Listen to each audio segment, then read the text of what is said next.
Hello guys, welcome back to another learning video. यहाँ पर मैं आपको ज़रूर कुछ लर्निंग टिप्स देकर ही जाऊँगा। तो अभी आप जैसे देख रहे हो कि मैं लाइव मार्केट में एनालिसिस करके आपको दिखा रहा हूँ कि मैंने कौन सा ट्रेड सेटअप बनाया था और कैसे ट्रेड लिया है। जो भी ट्रेड लिया है मैं आपको एक्सप्लेन करूँगा बहुत ही ईजी लैंग्वेज में कि आपको आसानी से समझ में आ जाएगा। तो मैं ये ट्रेड सेटअप बनाया, जैसे कि आपने देखा होगा सुबह में कि अगर आपने बैंक निफ्टी का चार्ट आप खुद खोल के देख सकते हो। बैंक निफ्टी का चार्ट जब देखोगे तो उसमें जैसे मार्केट ओपन हुआ एक बड़ा सा लो बनाया, उसके बाद जस्ट तुरंत रिवर्स हो गया। इसने एक हाई बनाया पिछले दिन के रिजेक्शन पॉइंट को। पिछले दिन के रिजेक्शन पॉइंट पे था 36,040। 3640 पे एक रिजेक्शन था, यहाँ से ये वापस रिजेक्ट हुआ। जैसे कि यहाँ पे देख रहे हो, मैंने यहाँ पे एक हॉरिजॉन्टल लाइन ड्रॉ कर रखी है जिसको रेजिस्टेंस बोलते हैं। तो मैंने यहाँ पे एक रेजिस्टेंस ड्रॉ कर रखा है और यहाँ से ये वापस रिजेक्ट हुआ। मैंने यहाँ पे कोई ट्रेड नहीं लिया था। आपको कोई सा भी ट्रेड पैनिक होके एक्साइटमेंट में कभी ट्रेड नहीं लेना है। जब तक आपके ट्रेड सेटअप के हिसाब से आपको ट्रेड नहीं मिलता है, आपको ट्रेड में एंटर करना ही नहीं है। ठीक है, पैसा नहीं मिलेगा कोई बात नहीं, कम से कम आपका पैसा लूज तो नहीं करोगे, आप पैसा लॉस तो नहीं करने वाले हो। तो इसलिए आप वेट करो, आपके ट्रेड सेटअप का वेट करो। जैसे कि ये आया इस रिजेक्शन, ये रेजिस्टेंस पे आया और यहाँ से फर्स्ट टाइम रिजेक्ट हुआ। तो अब हमने देखा कि फर्स्ट टाइम रिजेक्ट होने के बाद फिर वापस ये आया और फिर वापस उसी पॉइंट पे गया और सेकेंड टाइम भी रिजेक्ट, सेकेंड टाइम वहाँ पहुँच नहीं पाया, सेकेंड टाइम रिजेक्ट हुआ। वापस थर्ड टाइम फिर गया और थर्ड टाइम के बाद नेक्स्ट 5 मिनट का कैंडल में एक रेड बनाया। ये यहाँ पे सस्टेन नहीं कर पाया। ये ब्रेकआउट अगर दे देता ना, यहाँ पे ब्रेकआउट करके अगर ये सस्टेन कर जाता तो हमें अपसाइड में एक ट्रिगर मिल जाता और ये मैक्सिमम प्रोबेबिलिटी बनती कि ये हमारा अपसाइड ट्रेड बन जाता। लेकिन यहाँ पर क्या है कि 5 मिनट का कैंडल जो है ये अगला कैंडल सस्टेन नहीं कर पाया, ये अगला रेड कैंडल बना और इसके बाद से यहाँ पे एक अगला जो है इनसाइड कैंडल बना। ये इनसाइड कैंडल हमें एक श्योरिटी देता है कि हाँ, यहाँ पे हम ट्रेड इनिशिएट कर सकते हैं। जैसे कि मैंने ट्रेड यहाँ पे इनिशिएट कर दिया था, यहाँ पर मैंने ट्रेड लिया और ये वापस इसने लो बनाया। लेकिन यहाँ पर आपको एग्जिट नहीं करना था, क्योंकि ये आपके ट्रेड, ये जो आपका ट्रेड है ना, आपके अकॉर्डिंग चल रहा है। आपने जो सोचा है उसके अकॉर्डिंग सब कुछ चीज़ें चल रही हैं। आपको एसएल लगा के रखना है, आपको एसएल यहाँ पे लगा के रखना है। 36,072 पे आपको एसएल लगा के रखना है, क्योंकि अगर ये रिवर्सल हो जाता है तो एक बड़ा सा रिवर्सल हो जाएगा और आपका पूरा पैसा खा जाएगा। इसलिए आपको एसएल स्ट्रिक्टली लगा के रखना है।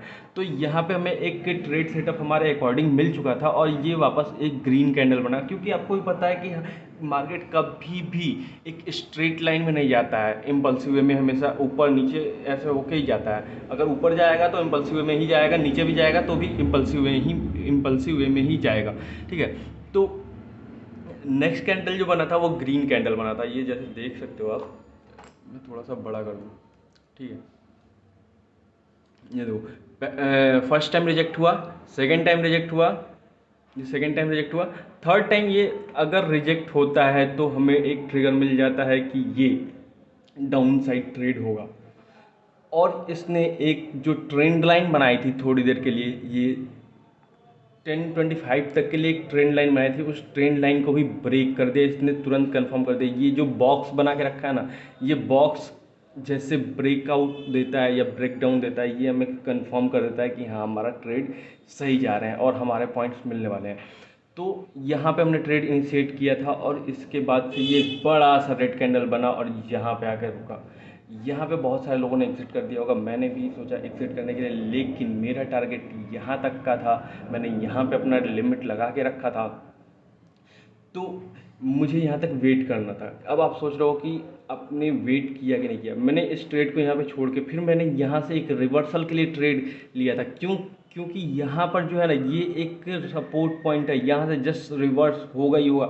मैक्सिमम लोग स्कैल्प करते हैं, स्कैल्पर जो होते हैं ना, स्कैल्पिंग कैसे करते हैं। अब यहाँ पे एक जो सपोर्ट मिलता है, सपोर्ट पे तुरंत एक ट्रेड इनिशिएट किया, एक बड़ा सा पॉइंट मिला, छोटा सा पॉइंट मिला और बड़े से क्वांटिटी में ये ट्रेड हो जाता है और अच्छा खासा प्रॉफिट जनरेट हो जाता है। तो मैंने यहाँ पे भी एक अपसाइड में ट्रेड लिया था, थोड़ी सी बड़ी क्वांटिटी थी और मैंने वहाँ पे प्रॉफिट बुक किया। वापस फिर मैं इस ट्रेड को कंटिन्यू रखा और ये ट्रेड जो है यहाँ से फिर ओपन होके फिर वापस यहाँ पर मेरे टारगेट को आया और टारगेट अचीव हुआ। मैंने यहाँ पे एग्जिट कर दिया। उसके बाद फिर मैंने कोई ट्रेड नहीं लिया, मैंने वेट किया फिर अगले अपने नेक्स्ट ट्रेड सेटअप के लिए। फिर मुझे यहाँ पे क्या मिलता है कि देखो, आप देखोगे कि यहाँ पे जैसे एक फिर से यहाँ पे आया। अब डायरेक्टली मैं यहाँ पे अभी ट्रेड में एंटर नहीं कर पाऊँगा। क्यों मैंने यहाँ पे ट्रेड, जो पिछला ट्रेड था ना मैंने उसे एग्जिट कर दिया है, क्योंकि ये जो है ये एक स्ट्रॉन्ग सपोर्ट पॉइंट मुझे दिख रहा था, इसलिए मैंने यहाँ से एग्जिट कर दिया था। अब इसके बाद क्या है, ये यहाँ से वापस रिजेक्ट हुआ, ये पहला रिजेक्शन, फिर से फर्स्ट टाइम रिजेक्ट हुआ, वापस गया, फिर आया नीचे, फिर इसी पॉइंट पे देखो कैसे प्राइस एक्शन काम कर रहा है, एकदम एग्जैक्टली उसी पॉइंट पर आकर ये यहाँ पे फिर से सेकेंड टाइम रिजेक्ट हुआ। सेकेंड टाइम रिजेक्ट हुआ जब, तो ये यहाँ पे करीब 1 2 3 4 5 6 7 8 9 10 11 12 13 अप्रॉक्स 60 मिनट एक ही जोन में ये यहीं पे कंसोलिडेट करता रहा और यहाँ से रुका रहा। अब बात ये है कि हमें ट्रेड कौन से साइड लेना है। ये एक बार रिजेक्ट हो चुका है, दूसरी बार भी रिजेक्ट हो चुका है। अगर यहाँ से ये जो है 35,875 को ब्रेक करके निकलता था तो हमें अपसाइड का ट्रिगर मिलता। लेकिन मुझे यहाँ पे क्या मिला था कि एक जैसे ये ग्रीन कैंडल बना, वहाँ पे एक रेड कैंडल और फिर दूसरा रेड कैंडल, फिर दूसरे के बाद जस्ट तीसरा जो इनसाइड कैंडल मुझे मिला था, मैंने इनसाइड कैंडल पर ट्रेड लिया। यहाँ पे अपना एसएल डाला, फिर से यहाँ पे ट्रेड लिया, बड़ा सा यहाँ पे विक बना था। ये इस रेड कैंडल पे मैंने एग्जिट नहीं किया था, क्योंकि मुझे टारगेट यहाँ तक था, 100 पॉइंट का टारगेट था, और जिसमें मुझे मेरा डेल्टा जो था 0.5 का था, और 0.5 में मुझे अप्रॉक्स 100 पॉइंट पे 50 पॉइंट मिलते हैं, 100 पॉइंट मूव करने पे 50 पॉइंट मिलते हैं। तो इसलिए मैंने इसका वेट किया और यहाँ पे मैंने अपना टारगेट लिमिट टारगेट सेट कर दिया था।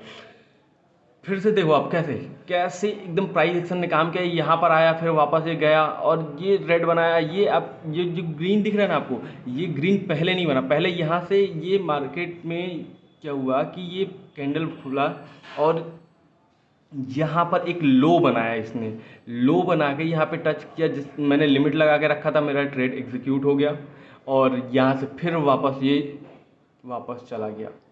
क्योंकि यहाँ पे बहुत ही तगड़ा सपोर्ट जोन था और ये सपोर्ट को तोड़ना काफ़ी मुश्किल था। ये 200 EMA 15 मिनट टाइम फ्रेम पे आप देखोगे तो 200 EMA को ब्रेक कर पाना थोड़ा मुश्किल था, क्योंकि वहाँ पे 200 EMA इसको सपोर्ट बना रहा था और वहाँ पे एक मुझे ये ट्रिगर मिल रहा था कि ये मैक्सिमम है आज के लिए। अगर इसके बाद मिलता है तो मैं नेक्स्ट ट्रेड में, अगर मुझे नेक्स्ट ट्रेड सेटअप मिलेगा तो मैं एंटर करूँगा, वरना नहीं करूँगा। तो मुझे यहाँ पर नहीं मिला और मैंने अपना लिमिट, मेरा ट्रेड हुआ, तो यहाँ से मुझे प्रॉफिट बुक कर लिया मैंने। यहाँ पे मैंने 1:2 का टारगेट रखा था और 1:2 का प्रॉफिट मुझे मिल गया। यहाँ पे 1:3 का मिला था मुझे। तो ऐसे आप देख सकते हो कैसे कि प्राइस एक्शन ब्यूटीफुली काम करता है। और आप आज ही नहीं, मैं आपको आज बता रहा हूँ ना, मैं काफ़ी टाइम से ट्रेड कर रहा हूँ, मैं हमेशा देखता हूँ ये प्राइस एक्शन ऐसे ही काम करता है। और आप भी अगर ट्रेडिंग कर रहे हो तो आपको ही पता होगा, आप देखते होगे कि कैसे प्राइस एक्शन काम कर रहा है। तो अगर वीडियो अगर अच्छा लगा है तो लाइक कर दो यार, और भी अगर वीडियोस चाहिए आने वाले टाइम में तो सब्सक्राइब भी कर दो। आने वाले टाइम में ऐसे वीडियोस मैं लाता रहूँगा और हर ट्रेड के पीछे का लॉजिक आपको ज़रूर बताऊँगा कि कौन सा ट्रेड क्यों इनिशिएट किया है और उसके पीछे का लॉजिक क्या है, रीज़न क्या है। Thank you guys.